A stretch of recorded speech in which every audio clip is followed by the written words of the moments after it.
Y los invito como siempre a orar para disponer nuestro corazón, nuestra alma y que el Espíritu Santo de Dios nos guíe. Amado Dios y Padre de nuestro Señor Jesús, te alabamos, te exaltamos y te glorificamos, Señor. Te damos gracias por un día más, por una nueva oportunidad para aprender de ti, Señor. Te pedimos en el nombre de Jesús que sea tu Espíritu Santo hablándonos, disponiendo nuestro corazón, Señor, para entender tu palabra. Porque el conocimiento de tu palabra no solamente son principios teológicos, sino poder actuando en nuestra vida, transformándonos y ayudándonos a apartarnos del pecado y seguirte a ti y a tu Hijo Jesucristo. Lo creemos en el nombre de Jesús y amén. El tema de hoy es requisitos morales de los obispos. Muchas veces las personas que sirven al Señor comienzan siendo humildes, creyendo que todo el poder depende de Dios. Pero a medida que va pasando el tiempo y que muchas personas van siendo honradas por Dios, porque la Biblia dice que no debemos buscar la honra que nos dan los hombres, sino Dios. Y cuando Dios comienza a honrar, a levantar personas, ministerios, muchas veces el hombre de Dios cae en un error y creer que su esfuerzo es el que hace que ese ministerio crezca. De los casos más famosos que hemos podido ver, era alguien llamado Jimmy Swaggart. Dicen que uno de los hombres a nivel mundial con más reconocimiento fue él. Su ministerio recogía al año unos 150 millones de dólares. Expresarlo en pesos es como difícil. Hombres como Benny Hinn, ministerios de 100 millones de dólares por año, donde para hacer una cruzada, una vez lo escuché a Benny Hinn diciendo que iba a hacer una cruzada a África y tenía que recoger 3 millones de dólares. Estamos hablando de más de 10 mil millones de pesos. Tenían que contratar aviones para movilizar tanta cantidad de gente y Dios respaldándolos. Y ambos, cuando se oyó que había inmoralidad sexual, adulterio y toda esa cantidad de cosas, los ministerios se vinieron abajo. Pude ver, me pasaron ese video y estuve leyendo nuevamente sobre este hombre Jimmy Swaggart y reunió un estadio entero para pedir perdón. Pero el hombre no perdona. La Biblia nos enseña que Dios perdona, pero el hombre no perdona. Y estos ministerios se vinieron abajo. Esto muestra que los seres humanos somos débiles, que los seres humanos no podemos confiar en nuestras propias fuerzas, porque nuestras fuerzas se acaban, nuestras fuerzas fallan.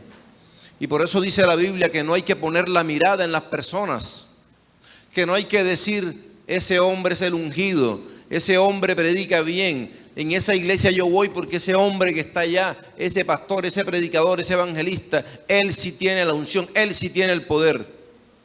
Porque en el momento en que esta persona caiga, cae la fe de todas estas personas. Porque dice la Biblia, puesto los ojos en Jesús, autor y consumador de la fe. Cuando un predicador, un evangelista, un pastor, un maestro, cualquier cosa, comienza a dirigir la atención hacia él, diciendo, es que yo soy el que enseño, es que yo me guardo, es que yo doblo mis rodillas y por eso el Señor me respalda. Y aquí yo soy la columna de este ministerio. Está diciendo que Él es igual a Dios y que da lo mismo poner la mirada en Dios que poner la mirada en Él. Y realmente el temor de Dios es que nosotros sepamos que estamos allí porque a Dios le ha placido.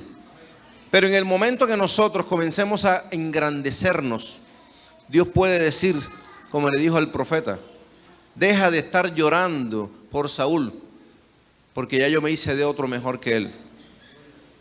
Cuando un hombre que Dios usa porque tiene planes y propósitos para él, cuando ese hombre le roba la gloria a Dios o quiere robarle la gloria a Dios, Dios se busca a otro. Dios siempre tiene listo a alguien para que nosotros reconozcamos que lo importante es Dios y no nosotros.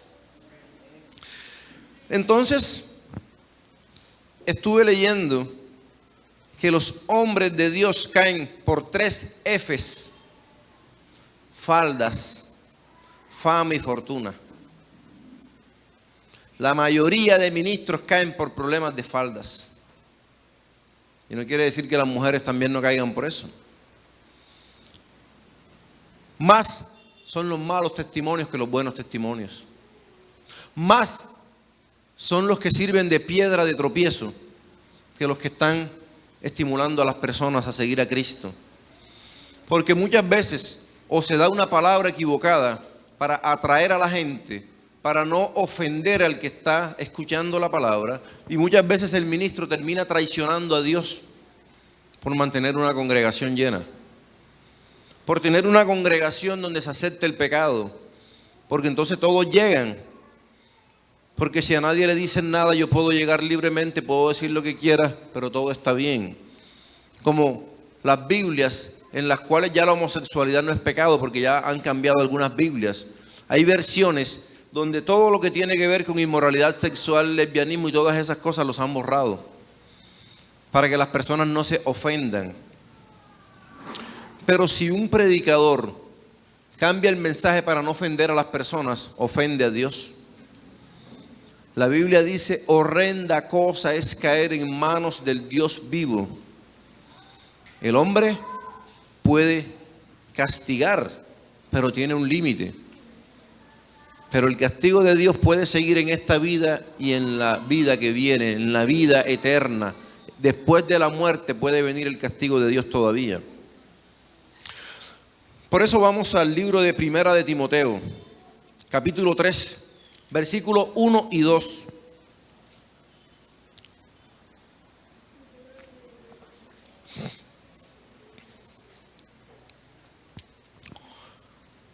Nosotros podemos ver que son más llenas las iglesias donde se predica de prosperidad que donde se predica de arrepentimiento. Están llenas las iglesias donde le dicen a las personas: compre el milagro, créale a Dios, que Dios, si tú le ofrendas, Él se ve obligado a darte, porque Él es un Dios que cumple su palabra. Son más las iglesias donde dicen: Dios te ama, porque es cierto que Dios te ama, pero también dice que Dios está airado con el pecador. Dios tiene ira con el pecador. Y la paga del pecado es la muerte. Y en las iglesias donde se predica que si no te arrepientes vas para el infierno, están vacías. Pero la iglesia donde dicen que Dios es el dueño del oro y de la plata y que Dios te quiere prosperar y que Dios no tiene en cuenta tu condición porque Él mira hacia el corazón, esas iglesias están llenas. Entonces, una de las formas de dañar al pueblo, a la grey, a la iglesia, es diciendo solamente la mitad de la moneda, decir Dios te va a prosperar. Pero cuando dejamos de decir lo que Dios necesita para bendecirnos realmente, entonces nosotros estamos cambiando ese mensaje. Y si aparte de eso, se da un buen mensaje, pero con la vida de quien está predicando se da un mensaje diferente, también se convierten en piedra de tropiezo. Porque el evangelio es más que palabras. Dios quiere alcanzar a las personas para que sean salvos, para que no se pierdan. La Biblia dice que Dios quiere que nadie se pierda, sino que todos procedan al arrepentimiento. Dios no quiere que muera nadie, pero cada día, cada minuto mueren miles de personas y la mayoría de las personas van para el infierno. Pero ya no se quiere predicar de infierno porque a las personas se ofende. Ahora hay que cambiar el nombre, hay que ponerlo un nombre que no ofenda, que no dé miedo. Como si el hecho de comprar un veneno, cualquiera que sea, se le cambie el nombre y se le ponga un nombre bonito para que la gente no tenga miedo, pero el que no tiene miedo se toma el veneno equivocadamente y se muere.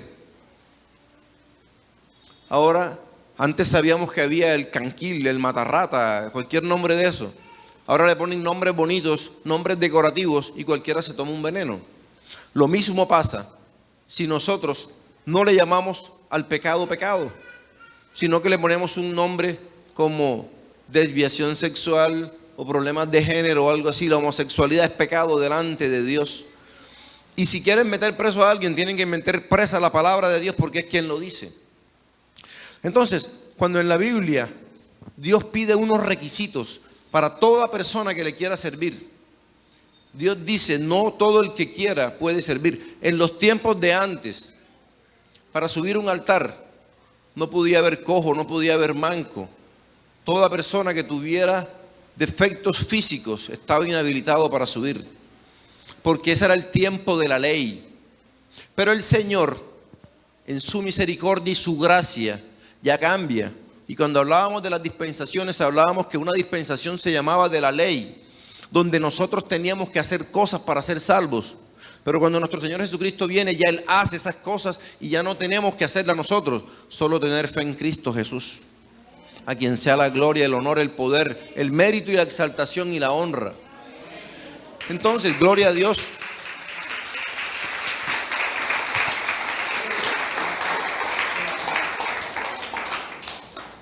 Entonces, si ya Cristo en la cruz venció, nosotros lo que tenemos es que tener fe que Él vence todo cuando nosotros tenemos fe y nos sometemos a Él.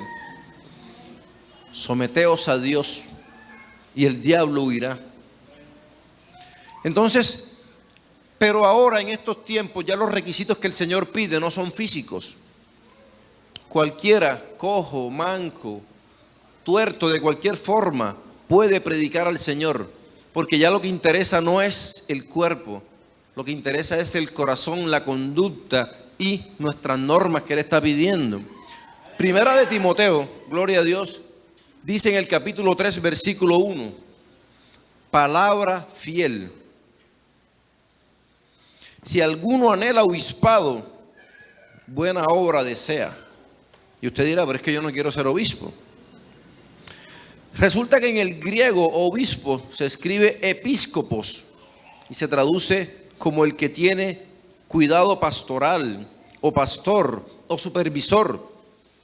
También esa palabra obispo en el griego es la que quiere decir presbíteros o presbíteros, que es ancianos. Y ancianos también es la persona que está pastoreando en una iglesia o que está sirviendo o que está siendo algún ministro. Así que estos requisitos que el Señor está dando es para todo aquel que quiera ser ministro del Señor en una obra. Entonces dice, si alguno anhela obispado, buena obra desea. Eso está bien, anhelar servir en la obra del Señor. Pero es necesario que el obispo sea irreprensible. ¿Qué quiere decir irreprensible? Que nadie tenga nada que decir contra ti. No quiere decir que antes no hayamos pecado, a no ser que alguien haya nacido en un hogar cristiano y haya permanecido toda su vida, porque aún los que crecen en hogares cristianos, ya lo veníamos diciendo en alguna vez, muchos hijos de pastores, hijos de ministros, se guardan para el evangelio porque en su casa los tienen aguantados y los llevan. Y les ponía el ejemplo de alguien que conocí, que siendo en Cartagena ministra, líder de jóvenes, cuando comenzó a salir, a ser internado, comenzó a bailar, comenzó a disfrutar, me decía cosas que yo no había vivido y quería experimentar, pero sin embargo era hijo de un ministro y sin embargo lideraba a los jóvenes hasta que tuvo un verdadero encuentro con Dios. Pero a no ser que hayamos nacido en un hogar cristiano, la mayoría fuimos mundanos y tomábamos ron y buscábamos mujeres y perseguíamos mujeres y todo eso lo hacíamos porque era normal para nosotros. Pero cuando estamos en Cristo Jesús, ahí las cosas comienzan. Ahí el reloj se detiene, el cronómetro, y comienza a correr de cero. Y es cuando entonces el apóstol dice, tiene que ser irreprensible. Si después, o si antes de haber sido cristiano, hiciste muchas cosas malas y ahora que el Señor te convierte a Él, cambias, eso es un buen testimonio. El que tomaba, ya no toma. El que era agresivo ya no pelea. El que era adúltero ahora es fiel. Eso es un buen testimonio. Pero que después de ser cristiano sigas haciendo lo mismo, eso es un malísimo ejemplo. Porque no solo está dando un mal ejemplo de la persona, sino que le hace creer a las personas que el evangelio no sirve, que el evangelio no cambia, que Cristo no tiene poder para cambiar. Porque la persona está diciendo, mira, yo te invito a que aceptes al Señor. Él puede restaurar tu matrimonio. Ah, pero ¿y el tuyo? Lo ha cambiado. Así escuché el testimonio de unos familiares que me decían de alguien, le anda diciendo a fulano de tal que toma, pero él tiene 2 mujeres. Entonces, el testimonio es tan importante como la palabra que estamos predicando. Entonces, es necesario que el obispo sea irreprensible, quiere decir que no tengan nada que decir de ti. Marido de una sola mujer. Y hay gente que dice, yo tengo una sola mujer, pero se ha recasado como 4 veces, pero en este momento tengo una. Eso no es lo que está diciendo la palabra. Sobrio, que no ande borracho, prudente, decoroso, hospedador, apto para enseñar, no dado al vino, no pendenciero, no codicioso de ganancias deshonestas, sino amable, apacible, no avaro, que gobierne bien su casa, que tenga a sus hijos en sujeción con toda honestidad, pues el que no sabe gobernar su propia casa, ¿cómo cuidará de la iglesia de Dios? No un neófito. ¿Qué es un neófito? Que está comenzando. Hace 6 meses se convirtió y ya quiere dirigir o enseñar o algo de eso. No sea que envaneciéndose caiga en la condenación del diablo. También es necesario que tenga buen testimonio de los de afuera para que no caiga en desacrédito y en lazo del diablo. Entonces, la persona que quiere ser obispo, está bien, eso es bueno. Muchas personas tienen ese deseo. Cuando la gente escucha a un pastor, dicen, yo quiero ser pastor, ganan plata. Recogen diezmos, recogen ofrendas, yo quiero ser pastor. Entonces, ¿por qué muchas personas quieren ser un líder en una iglesia, o el maestro, o el que enseña, o el evangelista? Dinero, fama, o hay realmente amor a Dios. Pero aunque las personas tengan el deseo de servirle a Dios, hay unos requisitos. Primera de Timoteo 1:1. Dice la palabra del Señor. Cuando lo tengan me dicen amén. Pablo, el apóstol Pablo, apóstol de Jesucristo. ¿Por qué apóstol? ¿O por quién? Por mandato de Dios, nuestro Señor, nuestro Salvador, y del Señor Jesucristo nuestra esperanza. O sea que Pablo está diciendo que él era un apóstol porque Dios y nuestro Señor Jesucristo lo habían llamado, no porque a él le plació. Ustedes saben que él ni siquiera tenía intenciones de eso, sino que el Señor con una luz lo deja ciego y después comienza a revelársele. Pero Pablo no había pensado en eso. Entonces, toda persona que quiera servir en una obra tiene que tener el llamado de Dios. Y primera de Timoteo 1:11, la palabra del Señor dice, según el glorioso evangelio del Dios bendito, que a mí me ha sido encomendado. Pablo está diciendo que a él le encomendaron una misión y fue llevar el evangelio. Entonces, dice primera de Timoteo 3:10, hablando del requisito de los diáconos, y estos también sean sometidos a prueba primero y entonces ejerzan el diaconado si son irreprensibles. ¿Qué quiere decir esto? Que tienen que ser sometidos a prueba. ¿Y quién los prueba? La iglesia. Una persona cuando quiere dirigir una obra o quiere ser un evangelista, quiere ser un predicador, quiere salir a las naciones a compartir la palabra del Señor, debe ser probado por la iglesia. No, yo solito me mando, yo tengo un ministerio yo solo, yo no dependo de nadie. La iglesia tiene que probar al que quiere ser el predicador. No, yo quiero abrir una obra, o yo quiero que de esta iglesia salga otra obra y yo quiero dirigirla. La iglesia tiene que decir, vamos a revisar sus requisitos. Vamos a revisar si usted cumple los requisitos que dice la palabra del Señor. Porque en primera de Timoteo dice algo importante, en el 10 que acabamos de leer. Y estos también sean sometidos a prueba primero, y entonces ejerzan el diaconado si son irreprensibles. O sea, que alguien se levante y dice, pero es que usted tiene una vida que no es muy buena, usted tiene un mal testimonio. Entonces, esa persona no es irreprensible, no debe ejercer el diaconado. Entonces, ¿qué nos está enseñando la Biblia? ¿Por qué deben ser confirmadas estas personas? Porque Dios exige normas bíblicas. Dios tiene unas normas muy claras para el que quiera servirle. Primera de Timoteo 3, acabamos de verlo del 1 hasta el 13. ¿Por qué el 13? Porque también incluye requisitos de los diáconos. Entonces, el Señor nos está enseñando aquí hay muchos requisitos. Requisitos de los obispos, requisitos de los diáconos. ¿Cuáles son? Los diáconos asimismos deben ser honestos. Si un diácono anda debiendo plata a la gente, ¿qué honestidad tiene? Sin doblez, o sea, no hay hipocresías, no dado a mucho vino, no codiciosos de ganancias deshonestas, que guarden el misterio de la fe con limpia conciencia. Y estos también sean sometidos a prueba y entonces ejercen el diaconado si son irreprensibles. Las mujeres asimismo sean honestas, no calumniadoras, sino sobrias, fieles en todo. Los diáconos sean maridos de una sola mujer y que gobiernen bien sus hijos y sus casas, porque los que ejerzan bien el diaconado ganan para sí un grado honroso y mucha confianza en la fe que es en Cristo Jesús. O sea que el Señor tiene muchos requisitos para la persona que quiere servirle. Y primera de Timoteo 4:12 dice, ninguno tenga en poco tu juventud, sino sé ejemplo de los creyentes en palabra.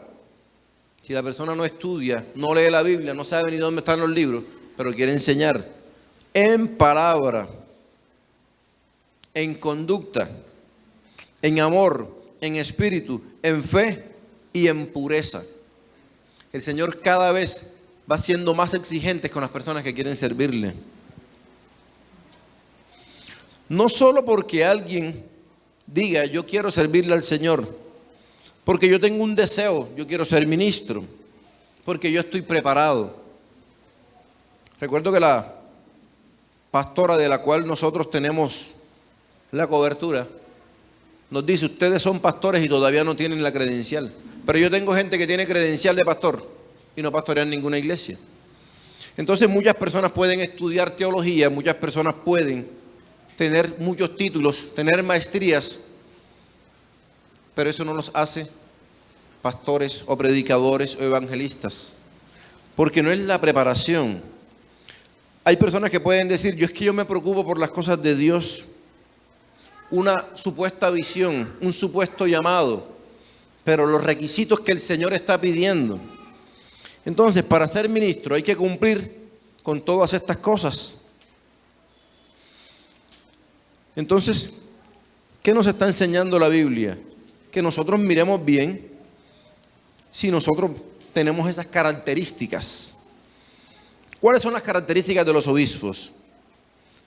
Las normas que Dios está pidiendo principalmente son normas espirituales y normas morales. ¿Por qué? Porque lo más importante es el carácter. ¿De qué sirve alguien dirigiendo una iglesia y que no ha podido controlar su carácter en la parte sexual?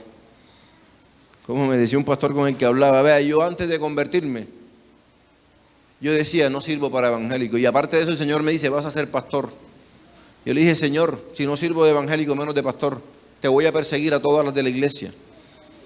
Hasta que dice él que tuvo un encuentro y una liberación de parte del Señor. Y ahora sí él me dice, yo me paro en el altar y yo digo, desde que está a esta hora, alguien puede decir si yo enamoro a alguien. Que alguien salga y me avergüenza aquí si tiene alguien que decirme. ¿Por qué? Porque esa persona reconoció. Pero lo más importante para servir es el carácter. Que ese carácter haya sido probado. ¿Por qué? Porque el carácter es más importante que la personalidad. Hay personas que tienen carisma. Hay personas que son saludables, lo que llaman buena gente, saludan a todo mundo les dice, pero no, esa persona es una madre. Pero eso no quiere decir que tenga el carácter probado. El carácter es más importante que los dones de la predicación. Enseñan a predicar. Ahora enseñan cómo modular la voz, cómo articular bien. Hay ejercicios, usted se pone un lápiz, comienza a practicar y comienza a leer bien y usted lo dice todo muy bien. Hay gente, hay asesores de imagen que enseñan todo eso. Más que las capacidades administrativas, más que los logros académicos, el carácter. Porque la conducta muestra el fruto del Espíritu. Y el fruto del Espíritu nos muestra que hay santidad. Recuerden, muchas veces se persigue a la persona que tiene los dones, pero hay que buscar es al que tenga el fruto del Espíritu, que es el que realmente muestra que el Espíritu Santo está en una persona. Ya ustedes saben cuáles son: amor, gozo, paz, paciencia, benignidad, fe. Todas esas cosas son 9. Eso es lo que realmente está mostrando que alguien es de Dios. Por eso nuestro Señor Jesucristo dice: por sus frutos los conoceréis. No por sus dones, no porque a través de ellos el Señor liberte, no porque a través de ellos el Señor haga cosas. Recuerden que hemos hablado varias veces, el Espíritu Santo puede actuar en el interior de una persona y en el exterior. En Sansón actuaba en su exterior, pero no en su interior, porque él no se dispuso. Entonces, cuando nosotros queremos ser obispos, tenemos que revisar la trayectoria de una persona, como si miráramos su hoja de vida, para poder ser ¿qué? Un modelo de fidelidad, de pureza y de honradez. No que esa persona tú le prestas pero te andas robando. Tú le prestas pero no te devuelve. Mira, cuidado, le sirves de fiador a ese, aunque la Biblia dice que no sea fiador de nadie. Pero si una persona está mostrando que su carácter no está adecuado, esa persona no está capacitada para dirigir una obra o un ministerio. ¿Para qué necesitamos todo eso? Para poder cumplir la palabra del Señor Jesucristo que está en Mateo 25, 21, que dice: en lo poco me fuiste fiel, en lo mucho te pondré. Pero si pasan a veces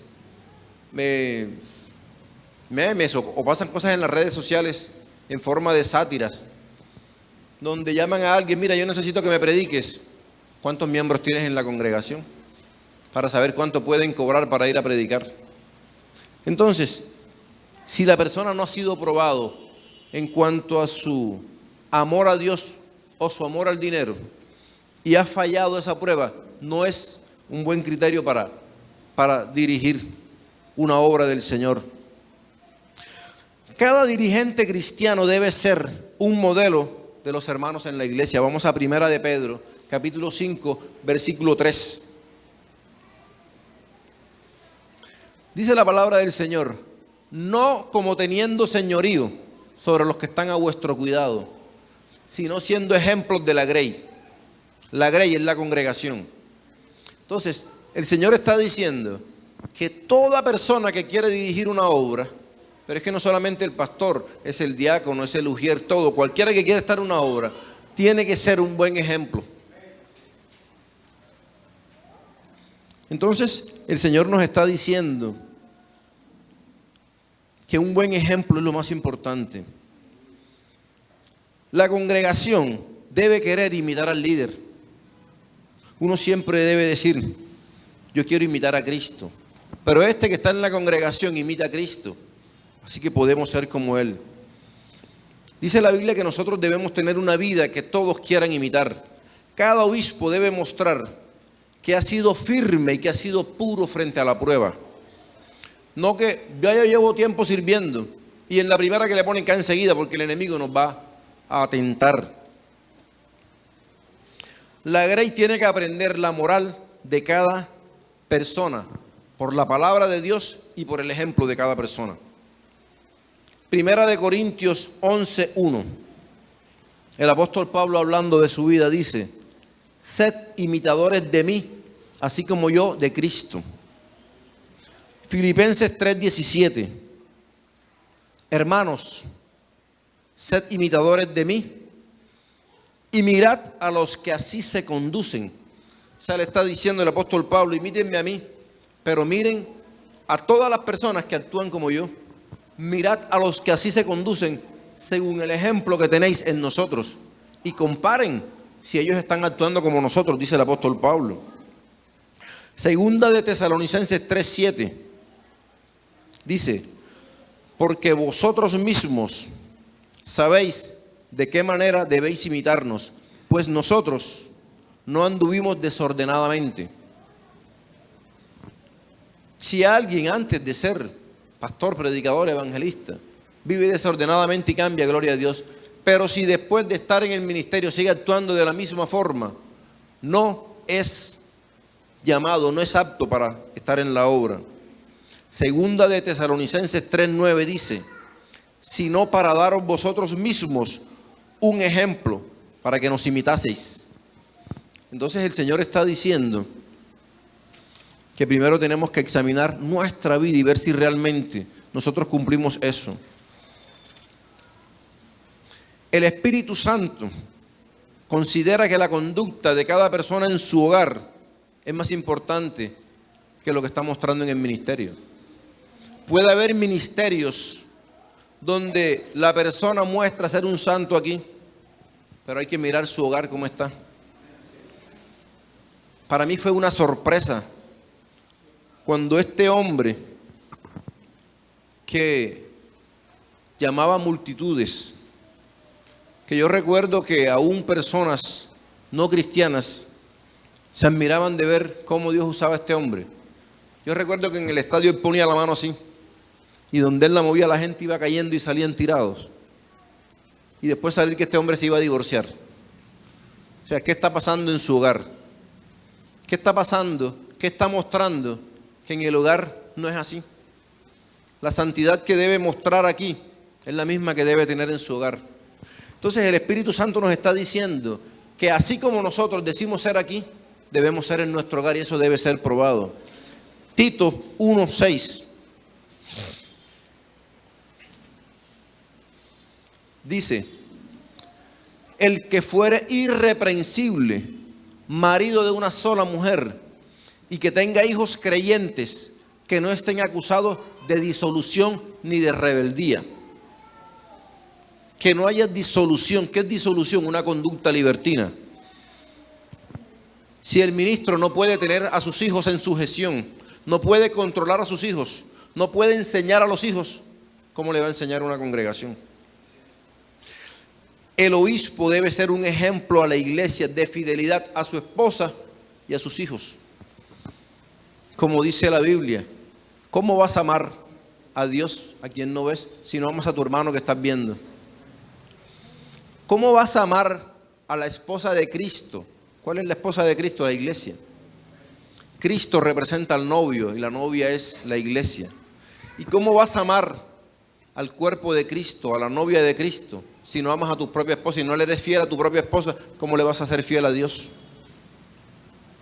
Entonces, la Biblia nos está enseñando que la fidelidad a la esposa, a los hijos, es importantísima para Dios. No es que porque yo tengo un ministerio brillante, no importa cómo esté en mi hogar. Si fracasa el matrimonio, lo que pasa en la iglesia, bueno, es por misericordia de Dios, pero no se está actuando en su voluntad. Primera de Timoteo 3:5. El que no sabe gobernar su casa, ¿cómo cuidará de la iglesia de Dios? Si en su casa no lo respetan los hijos, si en su casa no lo respeta la esposa, o no se ha hecho respetar de ellos, ¿cómo va a cuidar la iglesia del Señor? Si su casa es un desorden, malas finanzas en la iglesia, ¿qué finanzas buenas va a tener en la iglesia si en su casa están mal? Primera de Timoteo 3:2. Quien quiera ser candidato a obispo debe haber permanecido fiel a su esposa. Bueno, eso es lo que acabamos de ver. Cuando se habla, es necesario que el obispo sea irreprensible, marido de una mujer sobrio, prudente, decoroso, hospedador, apto para enseñar. Entonces, todo esto nos está mostrando que hay que ser fiel en el hogar también. Cuando se habla de permanecer con una esposa, en el griego se traduce como mías gunaicos, hombre que se atiene a una sola mujer en la traducción. Pero pastores recasados, ministros recasados diciendo es que todo esto se puede hacer. Debe probarse la fidelidad a la esposa. Los que han tenido pecados de inmoralidad sexual o de otra índole son descalificados para ministros de la obra del Señor. Primera de Timoteo 3:10, y estos primeros sean sometidos a prueba y entonces ejerzan diaconado. Entonces, ¿qué tenemos que entender nosotros? Si una persona comete adulterio, fornicación, cualquier cosa de estas, y se arrepiente, Dios lo perdona. Y la iglesia también debe perdonarlo. Si una persona de verdad se arrepiente, la Biblia dice que Dios perdona todo pecado si nosotros nos arrepentimos. Si nos arrepentimos de verdad, porque muchas veces ante los hombres hay arrepentimiento y no ante Dios. Dios perdona todo porque la gracia de Dios cubre todo eso. Primera de Juan 1:9 dice la Biblia.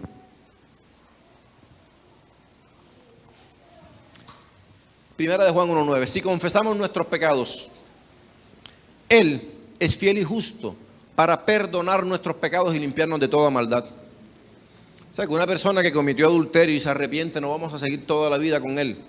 Si realmente se arrepiente y Dios lo perdona, ¿quiénes somos nosotros para no perdonarlos? Proverbios 28:13 dice, el que encubre sus pecados no prosperará, mas el que los confiese y se aparta alcanzará misericordia. Es importante que miremos esta cita. Una persona, es que es lo que yo digo de la ley en Colombia, el político corrupto robando todo el tiempo, lo cogen y entonces confiesa. Pero si ya lo cogieron, esa confesión no debe valer, le rebajan. En cambio acá dice que el que encubre sus pecados, ese no prosperará. El que tiene el pecado tapado y lo lleva y lo descubren, ahora sí voy a confesar. Pero el que no lo han descubierto y tiene remordimiento y después se arrepiente y confiesa y se aparta, alcanzará misericordia. Porque es que no es solo confesarlo y seguirlo haciendo. ¿Qué pasó con David? ¿Por qué fue tan duro el castigo que Dios le dio a David, 25 años de persecución? Porque David, cuando el profeta Natán lo confronta, él reconoce y él se arrepiente. Y en el Salmo 51 nosotros vemos cómo él se arrepiente y cómo él comienza a reconocer su condición de pecador. Y él dice, es que antes que yo naciera, ya mi madre me había concebido en pecado. En maldad me concibió mi madre. Él está reconociendo que hay algo más fuerte que viene detrás de él, que hay algo hereditario, espiritual, familiar. Pero muchas veces algunos dicen, pero entonces él no está reconociendo su culpa, sino es que la culpa es de mi mamá que me hizo en pecado.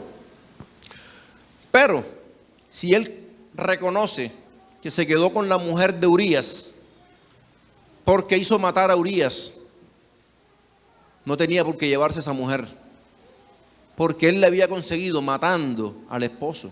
Y sin embargo se quedó con ella y se la llevó y se quedó con ella como esposa. Eso desagradó más a Dios. Confesó el pecado, fue perdonado, pero se la llevó de todos modos.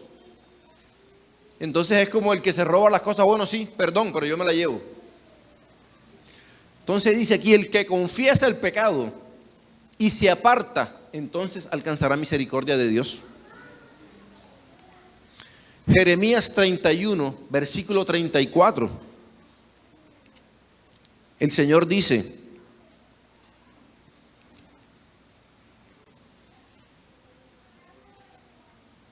no enseñará más ninguno a su prójimo, ni ninguno a su hermano diciendo, conoce a Jehová, porque todos me conocerán. Desde el más pequeño de ellos hasta el más grande, dice Jehová, porque perdonaré la maldad de ellos y no me acordaré más de su pecado.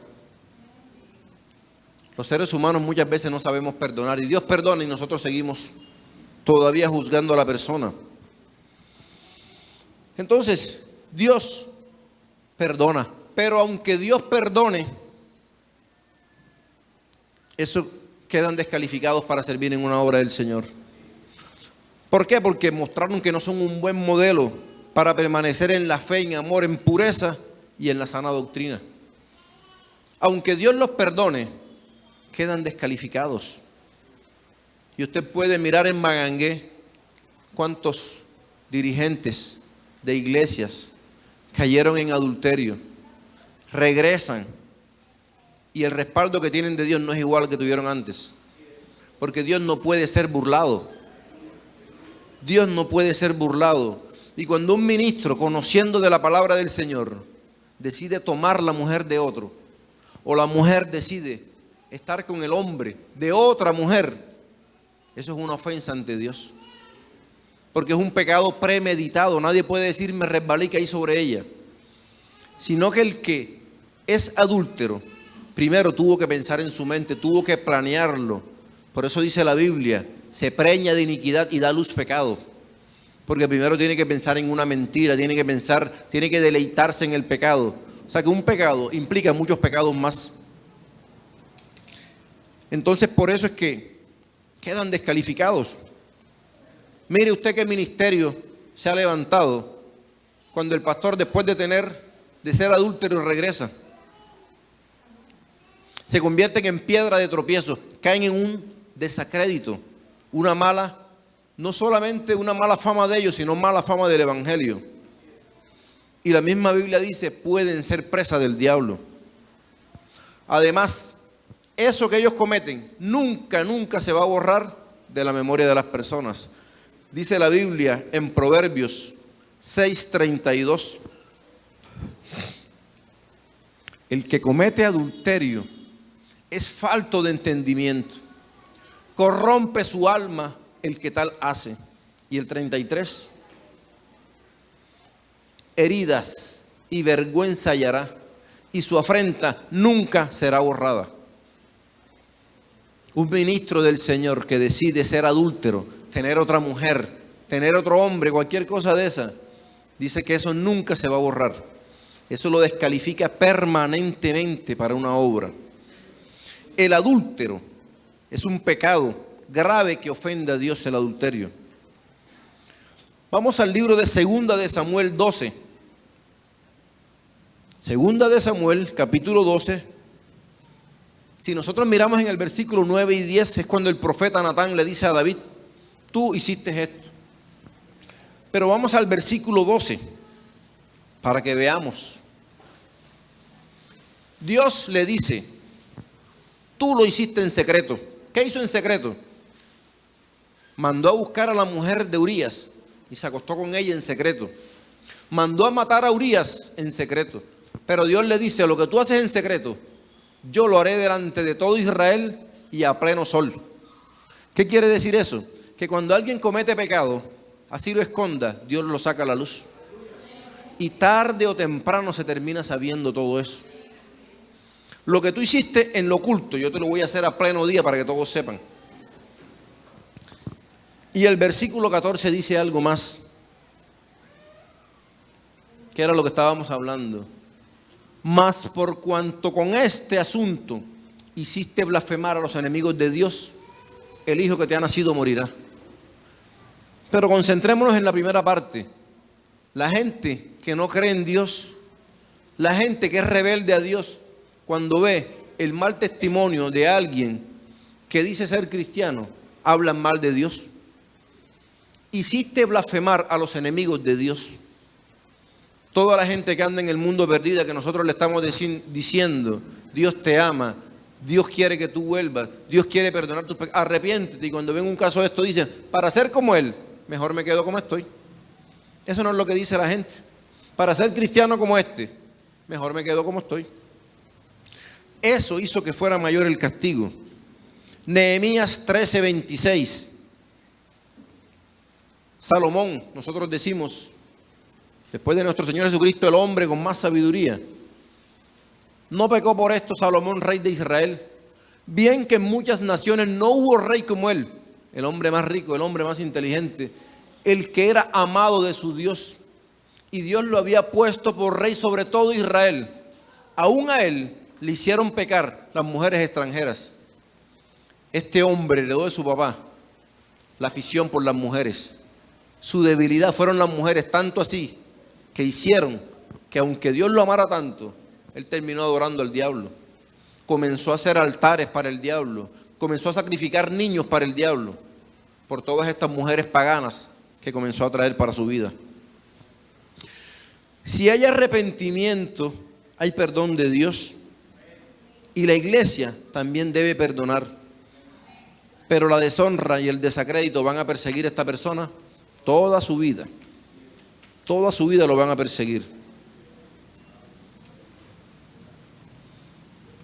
Dice la Biblia en Tito 1:9, tú, ser retenedor de la palabra, fiel, tal como ha sido enseñada, para que también puedas exhortar con sana enseñanza y convencer a los que contradicen. Si alguien así le va a predicar a alguien, ¿qué le van a decir? ¿Qué testimonio tienes tú? Si tú eres un borracho y me vas a decir que no tomes. Primera de Timoteo 4:16 dice, ten cuidado de ti mismo y de la doctrina. Persiste en ellos, pues haciendo esto te salvarás a ti mismo y a los que te oyeren. Entonces, ¿qué quiere decir todo esto? Que un mal testimonio puede conducir a otras personas a que se pierdan, porque rechazan el evangelio, porque no quieren ser como este hombre. Dice, pero haciendo esto te salvarás. Entonces, ¿cómo es la mejor forma de cuidar nuestra salvación? La Biblia dice que cuidemos nuestra salvación siendo santos. Y eso es una frase que escuchamos frecuentemente. Yo no soy santo. Vas para el infierno. Sin santidad nadie verá a Dios. Si un inmoral cae, ya no es irreprensible.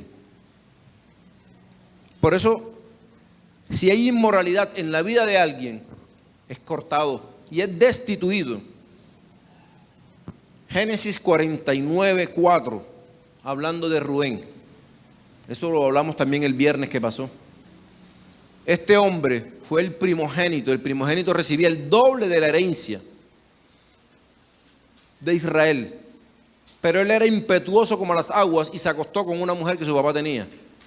No serás el principal, por cuanto subiste al lecho de tu padre, entonces te envileciste subiendo a mi estrado. Dice, ya no serás el principal. Fue destituido. Cuando un hombre que dice, o una mujer, servirle a Dios, un pastor, un ministro, cualquier cosa, cae en adulterio, no será más el principal y su puesto será dado a otro. Porque en Primera de Timoteo dice que tiene que ser marido de una sola mujer. Y en Primera de Timoteo 3:7, tenga buen testimonio con los de afuera, para que no caigan en desacrédito y en lazo del diablo. O sea que un mal testimonio puede hacer que las personas se pierdan. Y grave es eso delante de Dios.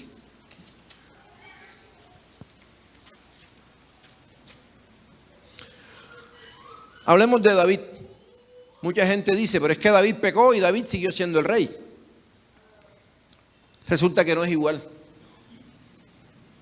No es igual porque David, siendo un pecador, siguió siendo rey.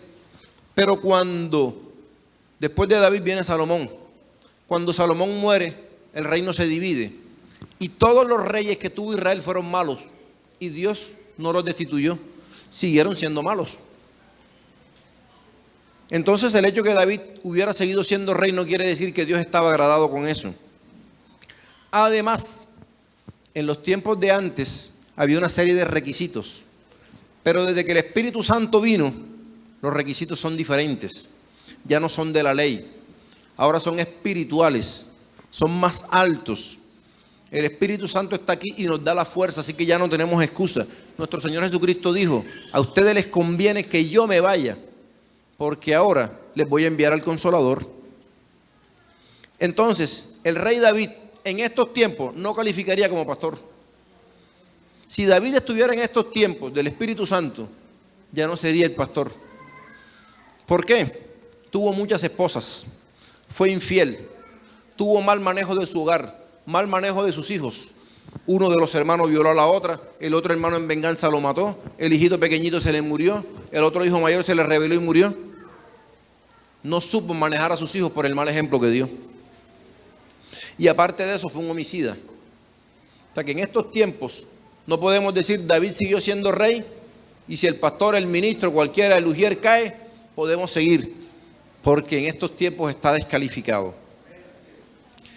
Y para finalizar, las iglesias hoy en día no deben apartarse de las normas morales y de los modelos que el Señor ha dado para los ministros, sino que la iglesia hoy tiene que exigirles más cada día a las personas que tengan santidad, fidelidad a Dios y amor por su palabra. Así que el Señor nos está mostrando hoy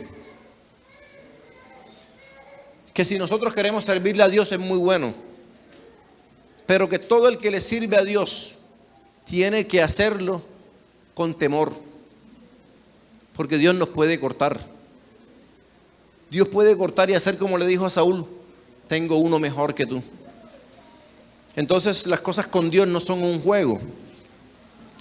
Y nos hemos acostumbrado, y hay iglesias que se han acostumbrado a que las personas caen, vienen, caen de nuevo y vienen y ocultan el pecado. Quien estaba predicando el viernes nos comentaba de algunas iglesias que en su país de origen siguen tapando el pecado y las consecuencias que han venido sobre la iglesia es terrible. Entonces, yo los voy a invitar a que cada uno de nosotros, no solamente el pastor, no solamente el ujier, a que cada uno de nosotros busque la santidad, busque ser fiel a Dios, porque recuerden que el ministerio más importante se llama de la reconciliación. Todos nosotros estamos llamados a reconciliar al pecador con Dios. Todos nosotros estamos llamados a decirle al pecador: no sigas en esa vida porque te conduce al infierno. Pero hay un Dios de amor que te ama tanto que entregó a su Hijo por ti y por mí. Ese sacrificio tan grande no podemos tirarlo por el piso. Así que lo voy a invitar. Nadie lo está persiguiendo. Nadie lo está obligando. Tenemos toda la libertad. Tenemos todo el tiempo para arrepentirnos y buscar de Dios. Si alguno de nosotros ha cometido pecado, hoy es el momento para decirle: Dios, perdóname. Sé que el pecado te ofende. Sé que el pecado me hace pisotear la sangre de Cristo. Amado Dios y Padre de nuestro Señor Jesús, hoy estamos aquí, Señor, pidiéndote perdón por mi pecado y por el pecado del pueblo, por mis pecados y el pecado de cada uno de mis hermanos, Señor. Todo aquel que esté viendo, todo aquel que esté hoy escuchando esto, debe reconocer delante de Dios que hemos pecado, que nos hemos olvidado de ti, que muchas veces hemos perseguido lo que nuestra carne quiere. Hemos dado gusto a nuestra carne en el pecado, en la inmoralidad. Aunque sabemos que te desagrada, nos hemos olvidado de ti muchas veces. Pero hoy te damos gracias que tú no te has olvidado de nosotros. Que si nos apartamos, tú eres fiel y justo para perdonarnos y limpiarnos de toda maldad, Señor. Hoy reconocemos que si en nuestra vida hay problemas, es porque nos hemos alejado de ti. Porque el diablo no tiene poder solo hasta donde tú le permitas. Y como dijo Salomón cuando presentó el templo: si pecamos es por alejarnos de ti, es por nuestra maldad. Pero sabemos que si nos arrepentimos y clamamos a ti, tú nos perdonarás. Hoy estamos aquí, Señor, diciéndote perdón por apartarnos de ti, por olvidarnos de tus mandamientos, por olvidarnos del sacrificio que hizo tu Hijo en la cruz.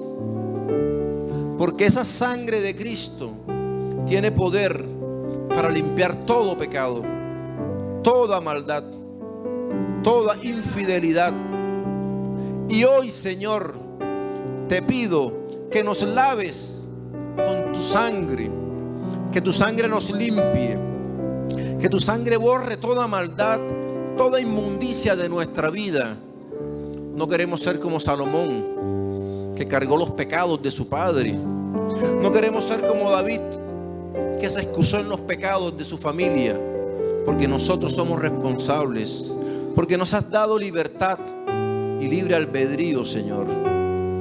Y aunque has puesto delante de nosotros una puerta que lleva al cielo, muchas veces hemos cogido otro camino. Pero tu palabra dice que mientras hay vida, hay esperanza en Cristo Jesús.